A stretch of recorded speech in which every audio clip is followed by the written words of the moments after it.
दोस्तों नमस्कार। संस्कृत अनुच्छेद के दूसरे भाग में आज हम बात करेंगे 5 अनुच्छेद की। ठीक है, जिसमें से मैंने 3 अनुच्छेद को लिख लिया है, बाकी के 2 अनुच्छेद को इसके बाद लिखेंगे। ठीक है, तो बिना समय गवाए शुरू करते हैं। पहले पार्ट में हम 1 से 6 अनुच्छेद को किए थे, इसमें अगले 5 को करेंगे तो 6 5 11 हो जाएगा। इससे बाहर आपके एग्जाम में नहीं आएगा। ठीक है, तो हमारा ये अगला अनुच्छेद जो है वह है अस्माकम देशः, या इसको भारतवर्षम कह सकते हैं। अस्माकम देशः या भारतवर्षम बतवा एक के है। हमारा देश कहिए कि भारत कहिए, एक के चीज ना है। हमारे देश में भारत है तो इसको 2 तरीके से पूछा जाता है। कभी कभी अस्माकम देशः का देगा, कभी कभी भारतवर्षम, तो दोनों का एक ही लिखना है। अस्माकं देशस्य नाम भारतवर्षम अस्ति। अस्माकं देशस्य नाम भारतवर्षम अस्ति। हमारे देश का नाम भारतवर्ष है। हमारे देश का क्या नाम है? तो भारतवर्ष है।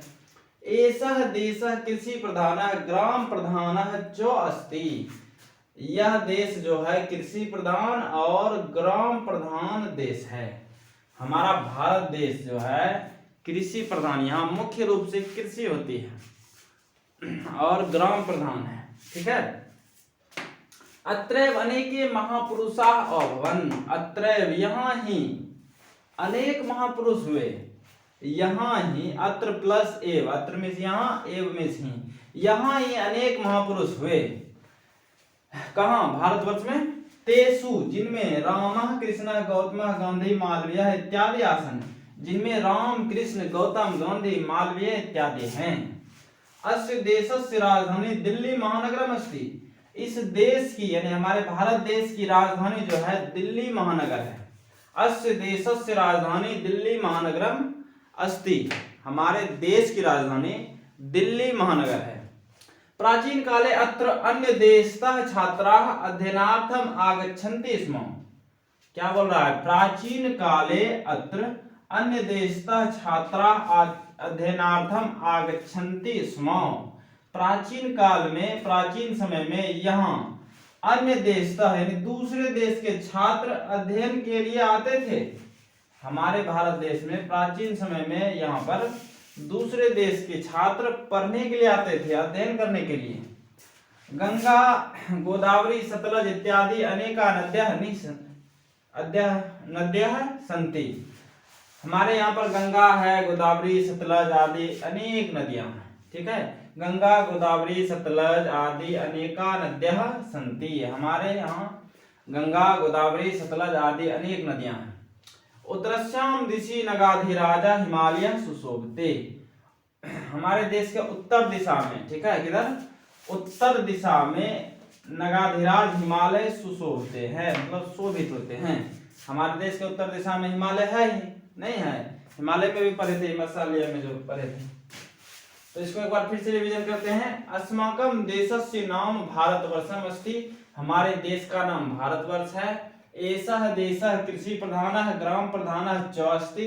यह देश कृषि प्रधान और ग्राम प्रधान है। अत्रैव अनेके महापुरुषा अभवन। यहाँ पर ही अनेक महापुरुष हुए। तेसु राम कृष्ण गांधी गौतम मालवीय इत्यादि आसन, जिनमें राम कृष्ण गौतम गांधी मालवीय हैं। अस्य देशस्य राजधानी दिल्ली महानगरम अस्ति। इस देश की राजधानी दिल्ली महानगर है। प्राचीन काले अत्र अन्य देशतः छात्रा अध्ययनार्थम आगच्छन्ति स्म। प्राचीन काल में यहाँ अन्य देश के छात्र अध्ययन के लिए आते थे। गंगा गोदावरी सतलज आदि अनेका नद्यः सन्ति। यहाँ पर गंगा गोदावरी सतलज आदि अनेकों नदियां हैं, कोसी भी है। उत्तरस्याम दिशि नगाधिराज हिमालय सुशोभते। हमारे देश के उत्तर दिशा में नगाधिराज हिमालय सुशोभते हैं, शोभित होते हैं। ठीक है, अब देखते हैं अगला अनुच्छेद जो कि है शरद ऋतु या शीत ऋतु। कल हम किए थे सरस्वती पूजा या बसंत पंचमी। यहाँ पर हमारा है शरद ऋतु या शीत ऋतु। निश्चित रूपेण आता है तो कहता है वर्षा ऋतु अनंतरम शरद ऋतु समायाति। वर्षा ऋतु अनंतरम शरद ऋतु समायाते, यानी वर्षा ऋतु के बाद, अनंतरम में के बाद शरद ऋतु का आगमन होता है। अश्विन कार्तिक मासो शरद ऋतु भवतः, अश्विन और कार्तिक महीना जो है शरद ऋतु होता है। आश्विन और कार्तिक नहीं होता है, हमारा जो हिंदी महीना है चैत्र वैशाख ज्येष्ठ आषाढ़, इस तरह से, तो अश्विन और कार्तिक मास ये 2 महीना जो है शरद ऋतु होता है। अस्मिन काले शीतः वर्धते, इस समय में शरद ऋतु में शीत बढ़ता है, मतलब ठंडा बढ़ता है। अस्मिन काले शीतः वर्धते, इस समय में ठंडा बढ़ता है। जना रात्रो शीतात रक्षार्थम अग्निम सेवन्ते, क्या कहता है, जना रात्रो शीतात रक्षार्थम अग्निम सेवन्ते, यानी लोग जो है रात में, ठीक है, लोग रात में ठंडी से रक्षा के लिए, बचाव के लिए आग का सेवन करते हैं, ठीक है। दिन में भी करते हैं, अब दिन में बहुत अधिक ठंडी रहेगा तो आग का सेवन जो घुरा लगा के करता है, नहीं करता है, तो दिन में भी करता है। तो जना रात्रो शीतात रक्षार्थम अग्निम सेवन्ते, लोग रात में जो है ठंडी से रक्षा के लिए आग का सेवन करते हैं। आकाशः निर्मलः भवति, आकाश निर्मल होता है, स्वच्छ होता है। अस्मिन काले दिवसा संकुचिता भवन्ति, इस समय दिन जो होते हैं संकुचित होते हैं, मतलब छोटे। शरद ऋतु में, ठंडी के मौसम में दिन कैसा होता है, छोटा छोटा होता है, कनी कनी। तो अस्मिन काले दिवसा संकुचिता भवन्ति, इस समय में दिन जो है छोटे होते हैं। बसंतम विहाय एव ऋतु सर्वेषां प्रियतमः, बसंतम विहाय, बसंत को छोड़कर यह ही ऋतु सबसे प्रिय है।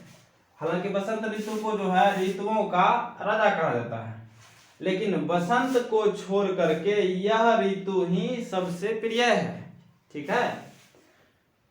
तो इसको एक बार फिर से रिवीजन करते हैं। कहता है वर्षा ऋतु अनंतरम शरद ऋतु समायाति, वर्षा ऋतु के बाद शरद ऋतु का आगमन होता है। अश्विन कार्तिक मासो शरद ऋतु भवतः, अश्विन और कार्तिक का महीना जो है शरद ऋतु होता है। अस्मिन काले शीतः वर्धते, इस समय जो है ठंडी बढ़ता है। और जना रात्रो शीतात रक्षार्थम अग्निम सेवन्ते, लोग जो है रात में ठंडी से बचने के लिए, देखिए अभी भी पूरा फुल पीन के रखे हैं, ठंडी से बचने के लिए अग्नि का सेवन करते हैं। आकाशः निर्मला भवति, आकाश जो है निर्मल होता है। अस्मिन काले दिवसा संकुचिता भवन्ति, इस समय जो है दिन छोटे छोटे होते हैं। वसंतम विहाय एव ऋतु सर्वेषां प्रियतमः, बसंत ऋतु को छोड़ करके यह ऋतु ही सबसे प्रिय है, ठीक है। कोनो तकलीफ तो नहीं हुआ होगा। अब देखते हैं हम अपना ये तीसरा अनुच्छेद, जिसका नाम है परोपकार। नाम से ही पता चल रहा है, परोपकार, दूसरों के लिए जो उपकार होता है उसी को हम कहते हैं परोपकार।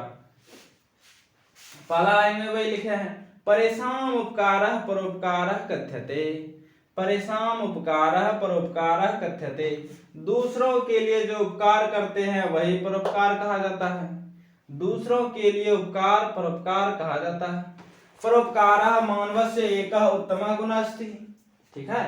परोपकारः मानवस्य एकः उत्तमः गुणः अस्ति, परोपकार जो है मानव का एक अच्छा गुण है, बढ़िया गुण है।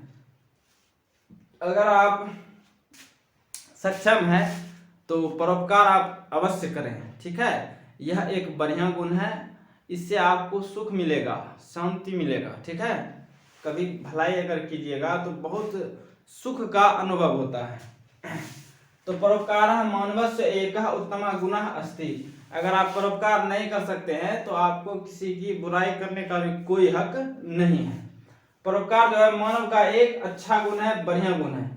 परोपकारः दैव भावः अस्ति, परोपकार देव भाव है, देवता की तरह, मतलब दयावान कौन होते हैं, देवता लोग, तो उसी के अनुसार है। परोपकारः दैव भावः अस्ति, परोपकारेण जनेषु सुख शांति वृद्धि भवति, परोपकार से लोगों में सुख शांति की वृद्धि होती है।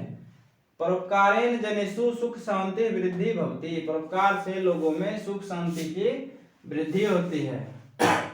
न केवल मनुष्य अपितु प्रकृतिः अपि परोपकारेण रता दृश्यते। न केवलं मनुष्यः अपितु प्रकृतिः अपि परोपकारेण रता दृश्यते। न केवल मनुष्य बल्कि प्रकृति भी परोपकार से रत दिखाई देता है। प्रकृति भी परोपकार से जुड़ा हुआ है, नहीं है? भगवान सूर्य अनवरत जो है हमें प्रकाश देते हैं, बदले में आज तक कुछ लिए हमसे? एक को गिलास पानी मांगे हैं? नहीं ना। तो वो परोपकार कर रहे हैं। अब आम का पेड़ हमको आम देता है, हमसे मांगता है रोटी? नहीं, ठीक है? तो वो भी प्रकृति भी जो है परोपकार से रत दिखाई देता है। मेघा परोपकाराय जलम वहन्ति। मेघ जो है बादल जिसको कहते हैं, परोपकार के लिए जल को बरसाते हैं। सज्जना परोपकाराय एव जीवनम धारयन्ति। ये जो सज्जन होते हैं वह परोपकार के लिए ही जीवन का धारण करते हैं, ठीक है? सज्जन व्यक्ति, जो अच्छे व्यक्ति होते हैं, वह परोपकार के लिए ही जीवन का धारण करते हैं। एक बार फिर से देखते हैं। परिसाम उपकारः परोपकारः कथ्यते। दूसरों के लिए उपकार परोपकार कहा जाता है। परोपकारः मानवस्य एकः उत्तमः गुणः अस्ति। परोपकार जो है मानव का एक उत्तम गुण है, अच्छा गुण है, बढ़िया गुण है। परोपकारः दैव भावः अस्ति। परोपकार दैव भाव है। उसके बाद परोपकारेण जनेषु सुख शांति वृद्धि भवति। परोपकार से लोगों में सुख शांति और वृद्धि होती है। न केवलम मनुष्य, न केवल मनुष्य, अपितु प्रकृति अपि, बल्कि प्रकृति भी परोपकारेण रता दृश्यते। परोपकार से रत दिखाई देता है। मेघा परोपकाराय जलम वहन्ति। मेघ जो है परोपकार के लिए जल का वहन करते हैं, यानी जल को बरसाते हैं। सज्जना परोपकाराय एव जीवनम धारयन्ति। सज्जन जो होते हैं परोपकार के लिए ही जीवन का धारण करते हैं। अब देखते हैं बचे हुए दो अनुच्छेद को। तो हमारा अगला अनुच्छेद है छात्र जीवनम, यानी एक छात्र का जो जीवन होता है, एक विद्यार्थी का जो जीवन होता है, उसके बारे में हमको बोला है लिखने के लिए, ठीक है? तो इसमें कहता है अस्माकं जीवनस्य निर्माण कालः छात्र जीवनम भवति। हमारे जीवन का जो निर्माण काल होता है वह छात्र जीवन होता है। अस्माकं जीवनस्य निर्माण कालः छात्र जीवनम भवति। अतएव यत्नेन विद्योपार्जन कर्तव्यम। इसीलिए प्रयत्न करके विद्या को ग्रहण करना चाहिए, ठीक है? इसीलिए यत्नेन यानी प्रयत्न से विद्या का उपार्जन करना चाहिए, ये हमारा कर्तव्य है। जीवन से सफलताया कुंजिका वर्तते। छात्र जीवन जो होता है पूरे जीवन के सफलता का कुंजिका है, मतलब चाबी है। अगर आप जीवन में सफल होना चाहते हैं तो उसका एकमात्र चाबी है कि छात्र जीवन में अच्छे से मेहनत कीजिए। तो जीवन से सफलताया कुंजिका वर्तते। जीवन के सफलता का कुंजिका है। छात्र जीवने अनुशासन से पालनम अवश्यम एव करणीयम। छात्र जीवन में अनुशासन का पालन अवश्य ही करना चाहिए। छात्र जीवने अनुशासन से पालनम अवश्यम एव करणीयम। छात्र जीवन में अनुशासन का पालन अवश्य ही करना चाहिए। अस्मिन् काले सर्वाणि सुखानि विहाय अस्माभिः छात्र जीवनं सफलं कर्तव्यम। अस्मिन् काले मतलब इस समय में यानी छात्र जीवन में सर्वाणि सुखानि सभी सुखों को विहाय मतलब छोड़कर अस्माभिः छात्र जीवनं सफलं कर्तव्यम। हमें छात्र जीवन सफल करना चाहिए। सारे सुख को त्याग देना है। कहां पर? छात्र जीवन में, ठीक है? कुछ किए बिना जय जयकार नहीं होती है, इसलिए कुछ जब तक नहीं करिएगा तब तक तो नहीं होने वाला कुछ हो। तो कुछ करने के लिए मेहनत किस उम्र में होता है? तो छात्र जीवन में।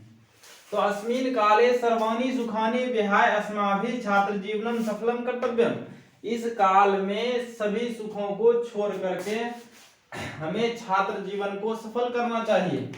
ये छात्रा अनुशासनेन जीवने यापयन्ति ते एव प्रियाः भवन्ति।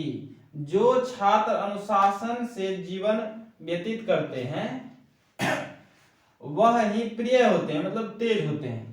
ये छात्राः अनुशासनेन जीवने यापयन्ति ते एव प्रिया भवन्ति। जो छात्र अनुशासन के साथ जीवन व्यतीत करते हैं वे ही प्रिय होते हैं। जीवनस्य मूल छात्र जीवनम अस्ति। हमारे जीवन का जो मूल है वह छात्र जीवन ही है। हमारे जीवन का मूल क्या है? छात्र जीवन। एक बार फिर से देखते हैं। अस्माकं जीवनस्य निर्माण कालः छात्र जीवनम भवति। हमारे जीवन का निर्माण काल छात्र जीवन होता है। अतएव यत्नेन विद्योपार्जन कर्तव्यम। इसीलिए प्रयत्न से, प्रयास से विद्या का उपार्जन करना चाहिए। जीवन से सफलताया कुंजिका वर्तते। छात्र जीवन जो होता है वह जीवन के सफलता की चाबी है। छात्र जीवन अनुशासन से पालनम अवश्यमेव करणीयम। छात्र जीवन में अनुशासन का पालन अवश्य ही करना चाहिए। अस्मिन् काले सर्वाणि सुखानि विहाय अस्माभिः छात्र जीवनं सफलम कर्तव्यम। यानी इस समय में, छात्र जीवन में सभी सुखों को छोड़ करके इधर चले गए। हाँ, हमें छात्र जीवन को सफल करना चाहिए। ठीक है, आगे है ये छात्राः अनुशासनेन जीवने यापयन्ति ते एव प्रिया भवन्ति। जो छात्र अनुशासन से जीवन व्यतीत करते हैं ठीक है, वे ही प्रिय छात्र होते हैं। जीवन से मूल छात्र जीवनम अस्ति। जीवन का मूल क्या है? तो छात्र जीवन है। जीवन में बनने और बिगड़ने का समय होता है छात्र जीवन। इसीलिए छात्र जीवन को एकदम पूरे मेहनत से कीजिए। ठीक है, बहुत सक्सेस कीजिएगा। विद्या एक ऐसी चीज है जो इंसान को इंसान बना देती है। ठीक, अब देखते हैं प्रिय कवि। हमारा आखिरी अनुच्छेद है प्रिय कवि। ठीक है, तो इसमें है संस्कृत साहित्य अनेका प्रसिद्ध कवयः सन्ति। ठीक है, परम तेषु महाकवि माघः मह्यम रोचते। तो संस्कृत साहित्य में अनेक प्रसिद्ध कवि हैं, लेकिन उनमें से हमको जो पसंद होता है वह है महाकवि माघ। संस्कृत साहित्य अनेका प्रसिद्ध कवयः सन्ति परम तेषु महाकवि माघः मह्यम रोचते। तो संस्कृत साहित्य में अनेक प्रसिद्ध कवि हैं, लेकिन उनमें महाकवि माघ मुझे अच्छा लगता है, हमको बहुत पसंद है। संस्कृत साहित्य गद्य रचनायां महाकवि माघस्य स्थानं सर्वोत्कृष्टो अस्ति। अब संस्कृत साहित्य में गद्य रचना में महाकवि माघ का स्थान सबसे उत्कृष्ट है, सबसे ऊपर है। आप चाहें तो आप अपने हिसाब से यहाँ पर कवि का नाम बदल सकते हैं। अगर नाम बदलिएगा तो उसका ये पूरा जीवनी बदलना होगा। ठीक है, अगर आपको जो कवि अच्छा लगता है, यहाँ पर बोला है प्रिय कवि, आपको जो प्रिय लगता है उसके बारे में लिख सकते हैं। तो हमको तो यही अच्छा लगा, उम्मीद है कि आपको भी यही अच्छा लगेगा। तो संस्कृत साहित्य गद्य रचनायां महाकवि माघस्य स्थानम सर्वोत्कृष्टो अस्ति। संस्कृत साहित्य के गद्य रचना में महाकवि माघ का स्थान सबसे ऊपर है। तस्य रचना द्वे प्राप्यते। उसकी दो रचनाएं प्राप्त होती हैं, हर्षचरितम कादंबरी च। हर्षचरित और कादंबरी। कवि प्रतिभाया चरमोत्कर्षः कादंबर्यां दृश्यते। कवि की प्रतिभा का चरमोत्कर्ष कादंबर में दिखाई देता है। कादंबरी जो इसका रचना है उसमें दिखाई देता है। बहुत भयानक इसका रचना है कादंबरी। उसमें कवि की प्रतिभा का चरमोत्कर्ष एकदम भयंकर रूप दिखाई देता है। सह पांचाली रीत्या कवि अस्ति। वह जो है पांचाली रीति के कवि है। कौन? माघ। ठीक है, सह पांचाली रीत्या कवि अस्ति, वह पांचाली रीति के कवि हैं। कादंबर्याम तस्य गद्य लेखने अद्भुतम प्रतिभा दृश्यते। कादंबरी में उसकी गद्य लेखन में अद्भुत प्रतिभा दिखाई देता है। 3 ग्रंथे अस्मिन् प्रकृतयः अनुपमम वर्णनम कृतम अस्ति। उस ग्रंथ में, ठीक है, किसमें? कादंबरी में। उस ग्रंथ में प्रकृति का अनुपम वर्णन किया गया है, बहुत बढ़िया। ठीक है, 3 ग्रंथे अस्मिन् प्रकृत्या अनुपमम वर्णनम कृतम अस्ति। उस ग्रंथ में जो है प्रकृति का अनुपम वर्णन किया गया है। तो हमारा ये अनुच्छेद लेखन का कहानी खत्म। अब कल के वीडियो में हम सोच रहे हैं प्रत्यय को पढ़ाएंगे, संस्कृत ग्रामर प्रत्यय। तो उम्मीद है कि आज का क्लास आपको बेहतर लगा होगा। तो आज के लिए दीजिए मुझे इजाजत। अपना ख्याल रखें, बड़ों का सम्मान करें। जय हिंद, जय भारत।